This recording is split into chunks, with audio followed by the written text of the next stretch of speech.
बच्चों को।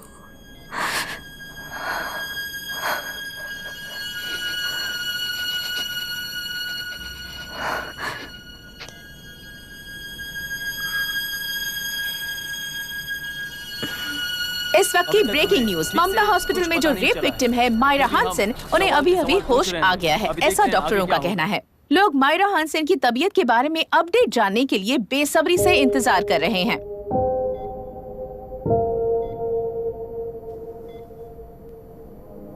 मायरा, मुझे बस एक बात बता, तुम उन डॉक्यूमेंट्स के साथ आखिरी बार किससे मिली थी?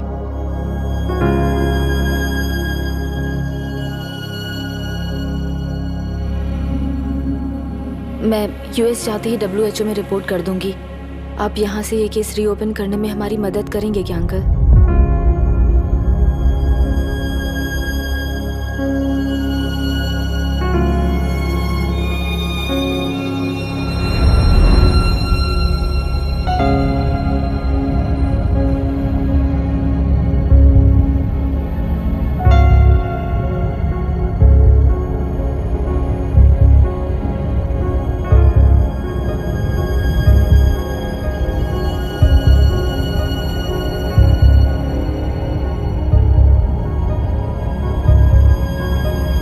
रेप कहा जा रहा है, आखिर ये रेप हुआ कैसे? कितने लोगों ने मिलकर ये रेप किया है? क्या इसे गैंग रेप कह सकते हैं?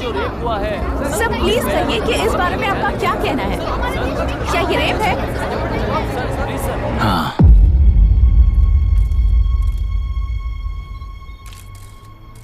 ये देश का सबसे भयानक रेप है। ये सिर्फ एक लड़की पर हुआ रेप नहीं है, हमारे 75 साल के लोकतंत्र पर रोज हो रहा रेप है। प्रकृति, पर्यावरण, प्राणों पर हो रहा रेप है ये। इस रेप में विक्टिम एक नहीं है, बल्कि माइक्स, कैमरास पकड़कर खड़े रहने वाले आप लोग, ये सब देखकर सुनकर भी कुछ ना करने वाले लोग। इस रेप में सजा पाने वाले गुनहगार 4 नहीं हैं, बल्कि एक साम्राज्य ही है।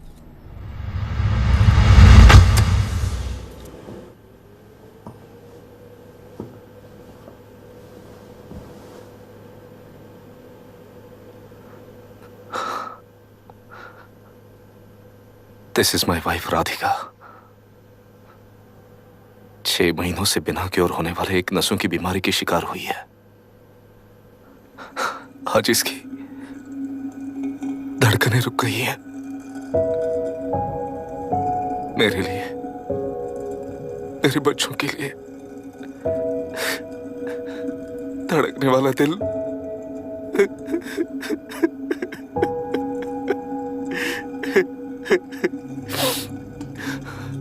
मैं आश्रम मेडिकल कॉलेज में न्यूरोलॉजी डॉक्टर और प्रोफेसर का काम करता हूँ।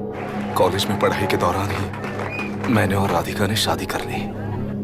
मैंने जब से प्रैक्टिस शुरू की है, मैंने किसी को ना समझ आने वाले नसों की बीमारी से बाधित होने वाले केसेस फेस किए हैं। महीने दर महीने उन पेशेंट्स का काउंट बढ़ता ही चला गया। हमारे जिले में अब तक 3000 केसेस रजिस्टर हो चुके हैं। मेरी वाइफ भी इस बीमारी से सिक हुई, तभी उसके बारे में एक क्लू मिला।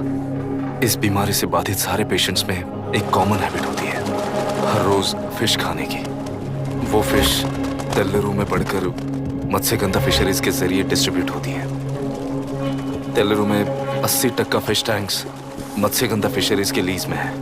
मीट शॉप्स में बचे हुए वेस्ट को मरे हुए जानवरों के एक केमिकल में पिघलाकर मछलियों को आहार के रूप में देते हैं। मछलियां जल्दी से बढ़कर ज्यादा मुनाफा कमाने के लिए वो ऐसा करते हैं। 30 साल से इस नदी में मछलियों को इसी तरह से पाला जा रहा है। इसके कारण सारा तेल्लेरू सी लाइस नाम के बैक्टीरिया से मर चुका है। ये बैक्टीरिया नदी के हर मछली के अंदर है।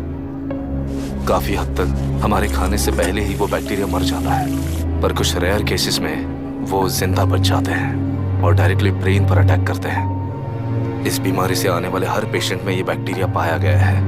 पंछियों की संख्या कम होती जा रही थी, तो पंछी ही है ना ये समझकर ध्यान नहीं दिया। पंछियों को जीवन ना देने वाली नदी इंसानों को जीवन कैसे दे पाएगी?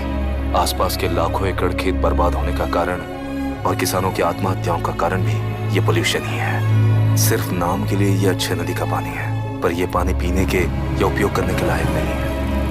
ये गंदगी आसपास के लाखों जिंदगियों को इन्फ्लुएंस कर रही है और इसे निगलेक्ट करके बैठना एक जिंदा लाश के जैसा है।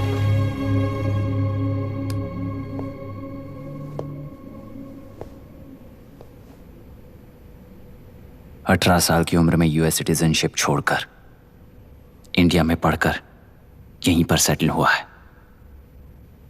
इन रिपोर्ट से एक्शन लेने के लिए भारतीयता अपने मुंह पर लपेटकर भारत देश को अपने कंधों पर ढो रहे अपने ऑफिशियल से मिला ये असली इंडियन वरुण हैंसन। हमारे डीसी से मिलने के बाद वो कहीं दिखाई नहीं दिया। उसी डीसी से मिलने के बाद इनकी बहन फिलहाल हॉस्पिटल में इलाज पा रही मायरा हैंसन, वो भी फिर दिखाई नहीं दी। सर, मैंने अपनी ड्यूटी की थी, ऑफिसर्स को इन्फॉर्म किया था। You're not a postman, Mr. Dashrath! Not a postman! जिम्मेदार डीसी होने के नाते एक मरण कांड में आपका रिस्पॉन्स इतना ही है। सर, वो रिपोर्ट बेसलेस है, रिसर्च गलत है। हमारे पब्लिक हेल्थ ऑफिसर ने काउंटर रिपोर्ट दी थी। सर, वैसे रिपोर्ट बनाने के लिए कहने वाले भी डीसी साहब हैं।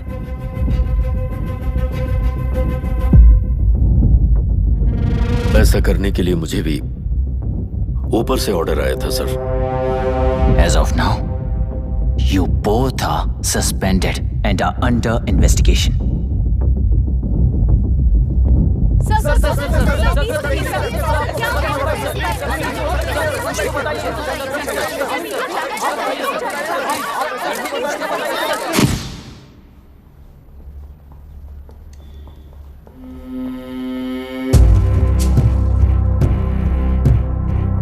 इस तरफ से जाइए सर।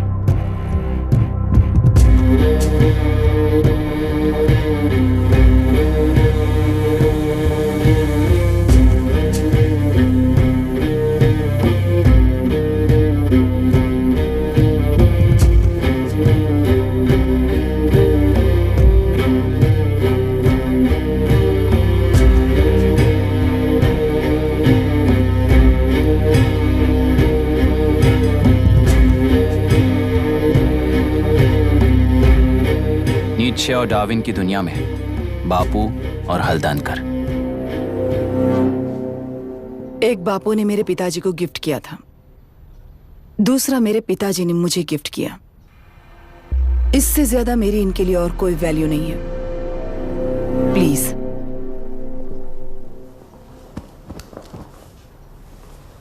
बोलिए। जन्म देने वाली मां की तरह होकर आप किसी की जान कैसे ले सकती हैं? फिलोसॉफी के बारे में बात करने आए हो या अपनी प्रॉब्लम के बारे में बात करने आए हो? तेलुरु से जो प्राण आपने निकाले हैं उन्हें वापस लौटाइए, यही मांगने आया हूं। क्या कहा? लेकिन जो प्राण निकल चुके वो लौटते नहीं। अपनी मुट्ठी से मुक्त कर दोगी तो तेलुरु में प्राण वापस आ जाएंगे, यही प्रकृति की शक्ति है। पर तेलुरु के सहारे 2.5 लाख वोटर्स जीते आ रहे हैं, फिर उनके प्राण का क्या होगा? उनकी जिंदगी के बारे में सोचकर ही ये प्रपोजल लाया।